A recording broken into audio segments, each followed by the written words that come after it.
Əmək və Əhalinin Sosial Müdafiəsi Naziri Anar Əliyev mərkəzdə yaradılmış şərait barədə dövlətimizin başçısına və birinci xanıma məlumat verdi.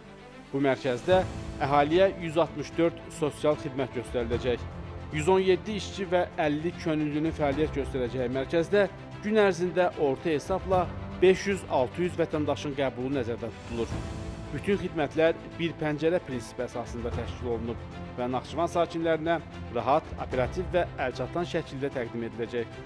Bu yanaşma müxtəlif sosial istiqamətlər, pensiya, əmək və məşğulluq, sosial müavinatlar, əlillik, övladlığa götürmə və digər sosial xidmətlərin vahid məkanda, şəffaf formada göstərilməsinə imkan yaradır.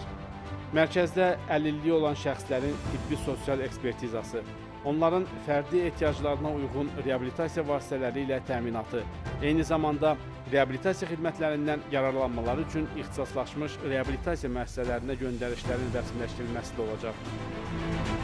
Dövlətimizin başçısı qabaqcıl beynəlxalq istehsalçı şirkətlərin məhsulları olan protezlərə də baxdı. Bu protezlər istifadəçilərə təbii fizioloji, sərbəst və təhlükəsiz hərəkət, müxtəlif səth və sürətlərə uyğunlaşma, eləcə də sosial həyata və əmək fəaliyyətinə daha sürətli inteqrasiya imkanı yaradır. Bu günədək 500-dən çox hərbiçiyə 620 yüksək texnologiyalı protez təqdim olunub. Həmçinin yüksək texnologiyalı reabilitasiya və tibbi sosial xidmətlər sayəsində müharibə ilə əlaqədar əlilliyi olan 300-ədək şəxs əvvəlki sağlamlığına qovuşub. Ölkəmizdə müharibə ilə əlaqədar əlilliyi olan şəxslərin yüksək texnologiyalı protezlərlə təminatı ilə bağlı işlər Nəcib fəaliyyəti ilə seçilən Heydər Əliyev Fondunun təşəbbüsü ilə başladılıb. Əlilliyi olan şəxslərə təqdim olunan reabilitasiya vasitələrinin çeşidinin sayı 57-dən 130-a çatdırılıb. Bu il ərzində əlilliyi olan şəxslər 300 minədək müxtəlif növ reabilitasiya vasitələri ilə təmin edilib.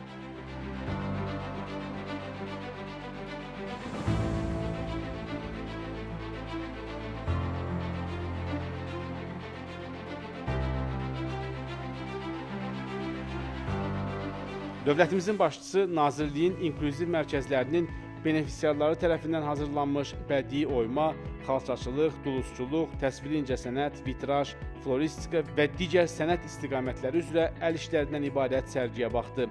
Həssas qruplardan olan şəxslərin yaradıcılıq potensialının üzə çıxarılması və iqtisadi fəallığının dəstəklənməsi məqsədi ilə yaradılmış dostart.az portalı vasitəsilə həmin əl işlərinin onlayn satışı həyata keçirilir. Və bu təşəbbüs onların əmək bazarına inteqrasiyasına mühüm töhfə verir. Prezident İlham Əliyevə Naxçıvan Regional İnformasiya Mərkəzinin bazasında yaradılması nəzərdə tutulan Naxçıvan Dost İnklüziv İnkişaf və Yaradıcılıq Mərkəzinin layihəsi də təqdim edildi. Hazırda əlilliyi olan şəxslərə 13 istiqamət üzrə göstərilən sosial bacarıqların inkişafı xidmətlərinin yeni mərkəzdə daha da genişləndirilərək 20 istiqamətə çatdırılması nəzərdə tutulur. Son illərdə ölkəmizdə həyata keçirilən sosial islahatlar dünya səviyyəsində yüksək qiymətləndirilib və müxtəlif beynəlxalq təşkilatlar tərəfindən 300-dən artıq mükafat və sertifikatla təltif olunub. Onların arasında hamı üçün inklüziv və bərabər sosial təminat xidmətləri təşəbbüsünə görə BMT-nin dövlət xidmətləri mükafatı da var. Azərbaycanın birinci xanımı Mehriban Əliyevanın təşəbbüsü ilə yaradılmış dost mərkəzləri sosial xidmətlərin göstərilməsində keyfiyyətcə yeni mərhələnin formalaşmasına səbəb olub. Bu mərkəzlərdə indiyədək vətəndaşlara 164 növ xidmət, ümumilikdə isə 4,6 milyon sosial xidmət göstərilib. Xidmətlərdən məmnunluq səviyyəsi isə təxminən 99% olub.